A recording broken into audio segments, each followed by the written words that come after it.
បាទអាឡូជំរាបសួរទៅដល់បងប្អូនទាំងអស់គ្នានៅក្នុងក្រុមទាំងអស់គ្នាបាទហើយថ្ងៃនេះផងដែរគឺខ្ញុំសូមធ្វើការបង្ហាញជូនអំពីលទ្ធផលខ្លះបាទតាក់ទងទៅនឹងការអាប់ក្រេតរួមគ្នារវាងកញ្ចប់ធំ2គឺកញ្ចប់ Tycoon បូកជាមួយនឹងកញ្ចប់ Premium បាទដែល username មួយនេះគឺ Top 10 Cambodia CDM បាទដែលពួកយើងបានធ្វើការអាប់ក្រេតរួមគ្នាបាទចំនួន10ហ៊ុនបាទគឺចំណាយទឹកប្រាក់អស់$20,000ជាងបាទវាស្មើនឹង$22,400បាទហើយការអាប់ក្រេតនេះគឺនៅក្នុងពាក់កណ្ដាលខែ8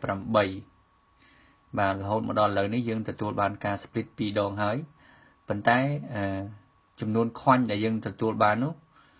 គឺមិនទាន់អស់នៅឡើយទេបាទគឺនៅ split ចំនួន2 ដងបន្ថែមទៀតហើយចំនួនកាក់ដែលទទួលបានមកនេះគឺ split តែ1ដងទេហើយនឹងលើកដំបូងការអញ្ចឹងយើងទទួលបានបាទនេះចំនួនកាក់នេះគឺទទួលបាន22,000បាទ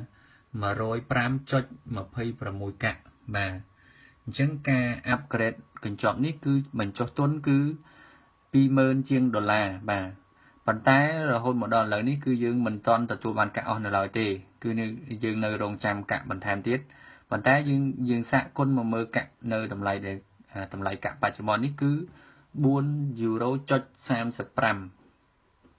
បាទអញ្ចឹងបើសិនជាយើងគុណនៅចំនួនកាក់ដែលយើងបាននេះ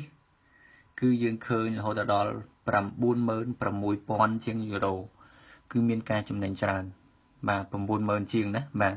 ប៉ុន្តែកាក់របស់យើងនៅច្រើនទៀតដែលយើងអត់ទាន់ទទួលបានទេមិនទាន់ធ្លាក់បានទេដោយសារយើងនៅរងចាំ split ទៀតបាទអញ្ចឹងនេះគ្រាន់តែជាចំណែកមួយលើកដំបូងតែប៉ុណ្ណោះយើងនឹងទទួលបានកាក់ច្រើនបាទរហូតដល់ជាង$20,000ហើយយើងគុណទៅជាង€90,000ជាងបាទអញ្ចឹងសម្រាប់បងប្អូនដែលគាត់បានចូលរួមនៅកញ្ចប់ធំនេះពិតជាមិនខុសបំណងទេ